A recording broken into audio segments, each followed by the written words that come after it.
Hi friends, എല്ലാവർക്കും മൂവ്മാൻ മലയാളത്തിൻ്റെ പുതിയ എപ്പിസോഡിലേക്ക് വീണ്ടും സ്വാഗതം. 2024 എന്നത് മലയാള സിനിമയുടെ ഭാഗ്യവർഷമാണ്. ഒരുപാട് നല്ല സിനിമകൾ, അതിൽ പലതും റെക്കോർഡ് ഇട്ടുകൊണ്ട് മലയാള സിനിമയിൽ വരികയുണ്ടായി. ഇതിനിടയ്ക്ക് ചില മോശം സിനിമകളും മലയാളത്തിൽ വന്നിട്ടുണ്ട്. സോ ഇങ്ങനെ നല്ല സിനിമകളാണെങ്കിലും മോശം സിനിമകളാണെങ്കിലും ഈ കാലയളവിൽ വന്നിട്ടുള്ള മലയാള സിനിമകളിൽ കുറേയധികം സിനിമകളിൽ നമുക്ക് കോമൺ ആയിട്ട് ഒരുപാട് കാര്യങ്ങൾ കാണാൻ സാധിക്കുന്നുണ്ട്. സോ ഇന്നത്തെ എപ്പിസോഡിലൂടെ ഇങ്ങനെ നല്ലതും ചീത്തതുമായി മലയാള സിനിമയിൽ ഈ സെപ്റ്റംബർ മാസം വരെ ഇറങ്ങിയിട്ടുള്ള മലയാള സിനിമകളിൽ വന്നിട്ടുള്ള കോമൺ ആയിട്ടുള്ള കാര്യങ്ങളെക്കുറിച്ചാണ് പറയാനായി പോകുന്നത്. ഈ പറയാൻ പോകുന്ന കാര്യങ്ങളിൽ സിനിമയുടെ കഥയെക്കുറിച്ചൊന്നും വിശദീകരിക്കുന്നില്ലെങ്കിൽ കൂടി പുതിയ സിനിമകളും ഉൾപ്പെടുത്തുന്നത് കൊണ്ട് ഒരു പക്ഷേ സ്പോയിലർ ആകാൻ ചാൻസ് ഉണ്ട്. അതുകൊണ്ട് തന്നെ സ്പോയിലർ നമുക്ക് നേരെ വീഡിയോയിലേക്ക് കടക്കാം. ആദ്യത്തേത് സ്ഥലങ്ങളെ പരിചയപ്പെടുത്തുന്ന സിനിമകൾ. സ്ഥലങ്ങളെ പ്രൊമോട്ട് ചെയ്യുന്ന രീതിയിൽ, സ്ഥലങ്ങളെ ബൂസ്റ്റ് ചെയ്യുന്ന രീതിയിലുള്ള ഒരുപാട് സിനിമകൾ മലയാളത്തിൽ ഇതിനോടകം തന്നെ വന്നിട്ടുണ്ട്. എന്നിരുന്നാലും ഈ 2024 മലയാളത്തിൽ വന്നിട്ടുള്ള കൂടുതൽ സിനിമകളിലും നമുക്ക് ഇത്തരത്തിൽ സ്ഥലങ്ങളെ ഓർമ്മിപ്പിക്കുന്ന തരത്തിൽ അല്ലെങ്കിൽ സ്ഥലങ്ങളെ ബൂസ്റ്റ് ചെയ്യുന്ന തരത്തിലുള്ള കാര്യങ്ങൾ കാണാൻ സാധിക്കുന്നുണ്ട്. ഉദാഹരണത്തിന് മഞ്ഞുമൽ ബോയ്സ്, ഗുണ കേവ് എന്ന സ്ഥലവുമായി ബന്ധപ്പെട്ടുകൊണ്ടായിരുന്നു ഈ ചിത്രം വന്നിരുന്നത്. ഈ ചിത്രം വന്നതിന് ശേഷം ഗുണ കേവിൽ സന്ദർശകരുടെ എണ്ണം പതിവിലും കൂടുതലായി വന്നിട്ടുണ്ട്. മറ്റൊന്ന് ആടുജീവിതം. ഗൾഫ് നാടുകളിൽ പെട്ടുപോകുന്ന മനുഷ്യരുടെ കഥ പറയുന്ന ചിത്രമായിരുന്നു ഇത്. ഇതുപോലെ തന്നെ ഗൾഫ് നാടുകളെ പരിചയപ്പെടുത്തിയ മറ്റൊരു ചിത്രമായിരുന്നു മലയാളി ഫ്രം ഇന്ത്യ. കൂടാതെ പേരിൽ തന്നെ സ്ഥലപ്പേര് പറഞ്ഞുകൊണ്ടുവന്ന തങ്കമണി എന്ന ചിത്രം, ഗുരുവായൂർ അമ്പലനടയിൽ എന്ന ചിത്രം, കൂടാതെ അധികമാരും മലയാളത്തിൽ പറഞ്ഞിട്ടില്ല എന്ന് പറഞ്ഞുകൊണ്ട് ഗിരീഷ് ഏടി സംവിധാനം ചെയ്തു വന്ന പ്രേമലു എന്ന ചിത്രത്തിലൂടെ ഹൈദരാബാദിന്റെ മനോഹാരിതയും നമ്മളിലേക്ക് കൊണ്ടുവന്നിട്ടുണ്ട്. ഇങ്ങനെ സ്ഥലങ്ങളുമായി ബന്ധപ്പെട്ട് വന്നിട്ടുള്ള ഒരുപാട് ചിത്രങ്ങൾ ഈ വർഷം മലയാളത്തിൽ പുറത്തു വന്നു. 2 മിസ്റ്ററി ടൈപ്പ് ചിത്രങ്ങൾ.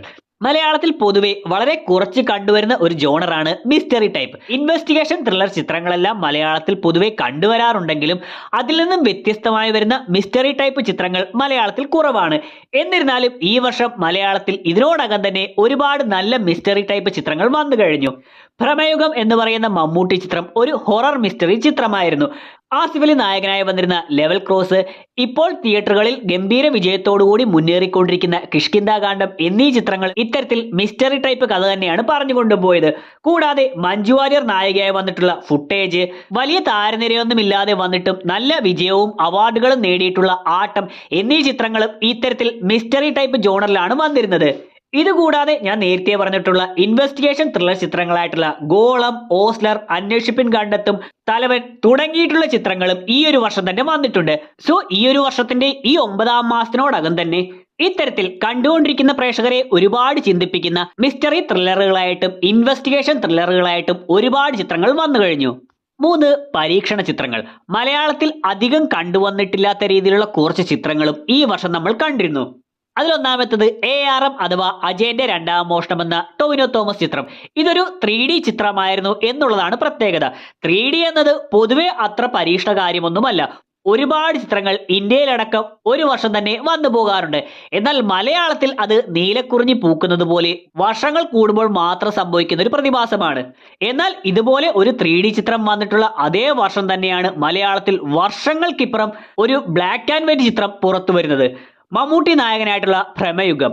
സോ 3D ചിത്രം മലയാളത്തിൽ അങ്ങനെ വരുന്നില്ലെങ്കിലും 3D ചിത്രങ്ങൾ വരുന്നതിൽ അത്ര പരീക്ഷണമൊന്നുമില്ലെങ്കിലും ഒരു ബ്ലാക്ക് ആൻഡ് വൈറ്റ് ചിത്രം ഈ ഒരു കാലഘട്ടത്തിൽ കൊണ്ടുവന്ന് പരീക്ഷിക്കാൻ സംവിധായകൻ കാണിച്ചിട്ടുള്ള ധൈര്യം പറയാതെ വയ്യ.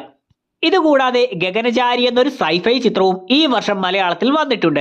സൈഫൈ ചിത്രങ്ങളും ഇതിനു മുന്നേ മലയാളത്തിൽ വന്നിട്ടുണ്ടെങ്കിലും ഈ ഒരു ചിത്രത്തിന്റെ വ്യത്യസ്തമായ അവതരണമാണ് ഇതിനെ പരീക്ഷണ ചിത്രമായി ഞാൻ ഉൾപ്പെടുത്തിയത്. ഇതുകൂടാതെ മഞ്ജു വാര്യർ നായികയായിട്ടുള്ള വീഡിയോ ഫുട്ടേജുകളിലൂടെ കഥ പറയുന്ന ഫുട്ടേജ് എന്ന പരീക്ഷണ ചിത്രവും ഈ വർഷം മലയാളത്തിൽ വന്നിട്ടുണ്ട്. 4 സെക്കൻഡ് പാർട്ടിലേക്ക് നീളുന്ന ചിത്രങ്ങൾ.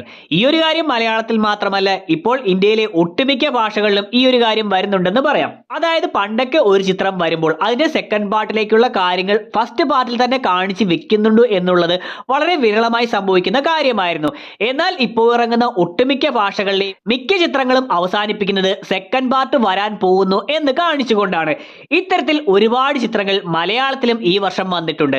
ജയറാം നായകനായി വന്നിരുന്ന എബ്രഹാം മോസ്ലർ, മോഹൻലാലിന്റെ മലൈക്കോട്ടെ വാലിബൻ, മമ്മൂട്ടിയുടെ ടർബോ, ബിജു മേനനും ആസിഫ് അലിയും ഒന്നിച്ച തലവൻ, പുതുമുഖങ്ങൾക്ക് ഇമ്പോർട്ടൻസ് കൊടുത്തുകൊണ്ടുവന്ന ഗോളം, കൂടാതെ ഇപ്പോൾ OTT റിലീസ് ചെയ്തിട്ടുള്ള ജിത്തു ജോസഫിന്റെ കോമഡി ചിത്രമായ നുണക്കുഴി പോലും ഒരു പക്ഷേ 2ാം ഭാഗം വരാൻ ചാൻസ് ഉണ്ട് എന്ന രീതിയിലാണ് അവസാനിപ്പിച്ചിരിക്കുന്നത്. 5ാമത്തത് പഴയ പാട്ടുകളുടെ കുത്തിപ്പൊക്കൽ. ഈ ഒരു കാര്യവും ഇപ്പോൾ ട്രെൻഡായി മാറിക്കൊണ്ടിരിക്കുകയാണ്.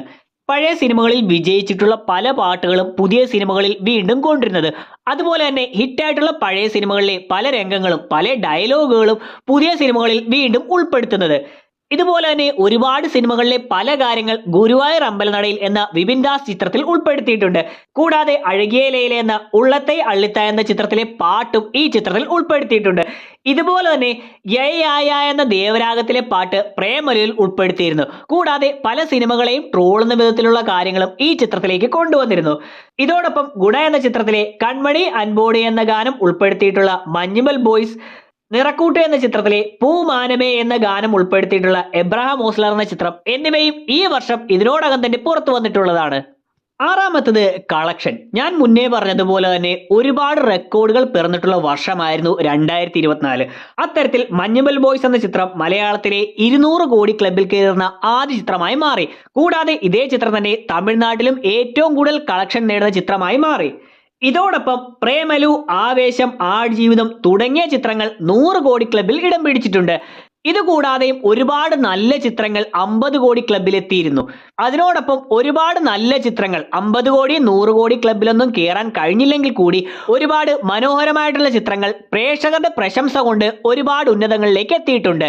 കൂടാതെ അജയന്റെ രണ്ടാം മോഷണം, കിഷ്കിന്ധാകാന്ഡം തുടങ്ങി ഇപ്പോൾ തിയേറ്ററുകളിൽ ഓടുന്ന ചിത്രങ്ങൾ പോലും പുതിയ കളക്ഷൻ റെക്കോർഡുകൾ തീർക്കാനായി മുന്നേറിക്കൊണ്ടിരിക്കുകയാണ്. ഏഴാമത്തത് ഇൻഫ്ലുവൻസേഴ്സ്. സോഷ്യൽ മീഡിയകളിലൂടെയും മറ്റും അറിയപ്പെടുന്ന ഇൻഫ്ലുവൻസേഴ്സ് പിന്നീട് പല സിനിമകളിലേക്കും വരാറുണ്ട്. എന്നാൽ മിക്കപ്പോഴും ഇത്തരത്തിലവർ സിനിമകളിൽ വരുന്നുണ്ടെങ്കിലും അവരുടെ കഥാപാത്രങ്ങൾ അത്ര ശ്രദ്ധ നേടാതെ പോകാറുണ്ട്. എന്നാൽ ഈ വർഷം ഇങ്ങനെ ഇൻഫ്ലുവൻസേഴ്സ് വന്നിട്ടുള്ള ഒട്ടുമിക്ക ചിത്രങ്ങളും ശ്രദ്ധ നേടിയെന്നുള്ളതാണ്, ആ കഥാപാത്രങ്ങൾ ശ്രദ്ധിക്കപ്പെട്ടു എന്നുള്ളതാണ് ഈ വർഷത്തെ വ്യത്യസ്തമാക്കുന്നത്. ആവേശം, പ്രേമലു, വാഴ, ഗുരുവായൂർ അമ്പലനടയിൽ, ഗോളം തുടങ്ങിയ ചിത്രങ്ങളിലെല്ലാം ഇത്തരത്തിൽ സോഷ്യൽ മീഡിയയിലൂടെ ഫേമസ് ആയി വന്നിട്ടുള്ള ഇൻഫ്ലുവൻസേഴ്സ് വരികയും ആ സിനിമകളും ആ കഥാപാത്രങ്ങളും ശ്രദ്ധിക്കപ്പെടുകയും ഉണ്ടായി. എട്ടാമത്തത് ഒരു നിരാശപ്പെടുത്തലാണ്. അതായത് ഞാൻ ഇത്രയും നേരം പറഞ്ഞുകൊണ്ടിരുന്നതെല്ലാം പോസിറ്റീവായിട്ടുള്ള കാര്യങ്ങളായിരുന്നു. എന്നാൽ ഇവിടെ ചില പരാജയ ചിത്രങ്ങളെക്കുറിച്ചാണ് പറയാനായി പോകുന്നത്. ഈ പരാജയം എന്ന് പറയുന്നത് ബോക്സ് ഓഫീസിൽ കളക്ഷൻ നേടിയിട്ടുണ്ടോ എന്ന് നോക്കിയിട്ടല്ല, പകരം നെഗറ്റീവ് അഭിപ്രായങ്ങൾ കിട്ടിയിട്ടുണ്ടോ എന്ന് നോക്കിക്കൊണ്ടാണ് പറയുന്നത്. അതായത് ഈ വർഷം ഒരുപാട് നല്ല ചിത്രങ്ങൾ വന്നപ്പോൾ ഇത്തരത്തിൽ ഒരുപാട് പ്രതീക്ഷയോടെ നമ്മൾ കണ്ടിരുന്ന ചില സംവിധായകരിൽ നിന്നും, ഒരുപാട് കഴിവ് തെളിയിച്ചിട്ടുള്ള ഹിറ്റ് സിനിമകൾ മാത്രം കൊണ്ടുവന്നിട്ടുള്ള സംവിധായകരിൽ നിന്നും ഒരുപാട് നെഗറ്റീവ് അഭിപ്രായങ്ങൾ നേടിയിട്ടുള്ള ചില ചിത്രങ്ങളും വന്നിട്ടുണ്ട്. അതിലൊന്നാമത്തത് LJPയുടെ മലൈക്കോട്ടെ വാലിബൻ. മോഹൻലാലും ലിജോ ജോസ് പെല്ലിശ്ശേരിയും ഒന്നിക്കുന്നു എന്ന് കേട്ടപ്പോൾ ഒരുപാട് പ്രതീക്ഷയാണ് നമുക്കുണ്ടായിരുന്നത്. എന്നാൽ ചിത്രം പുറത്തു വന്നതിന് ശേഷം അത്രയും നെഗറ്റീവ് അഭിപ്രായങ്ങളാണ് നേടിയെടുത്തത്. അതുപോലെ തന്നെ ക്യൂൺ, ജനഗണമന തുടങ്ങിയ ചിത്രങ്ങളുടെ സംവിധായകനായിട്ടുള്ള ജിജോ ജോസ് ആന്റണി ഒരുക്കിയിരുന്ന മലയാളി ഫ്രം ഇന്ത്യ എന്ന ചിത്രത്തിലും ഒരുപാട് പ്രതീക്ഷ ഉണ്ടായിരുന്നുവെങ്കിലും ചിത്രവും ഒരുപാട് നെഗറ്റീവ് അഭിപ്രായങ്ങൾ മാത്രമാണ് നേടിയത്.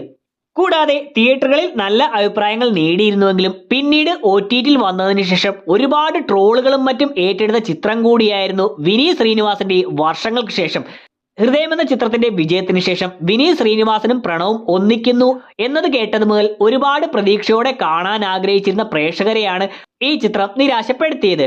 നാലാമത്തത് നുണക്കുഴി. ഇതെന്റെ പേഴ്സണൽ ആയിട്ടുള്ള അഭിപ്രായമാണെന്ന് പറയാം. കാരണം ഇതിനോട് അധികം ആരും യോജിക്കാൻ ചാൻസ് ഇല്ല. എന്നിരുന്നാലും ജീത്തു ജോസഫ് എന്ന സംവിധായകനിൽ നിന്നും ഒട്ടുമിക്ക പ്രേക്ഷകരും ഇത്തരത്തിലൊരു ചിത്രമായിരിക്കില്ല പ്രതീക്ഷിച്ചിരുന്നത്.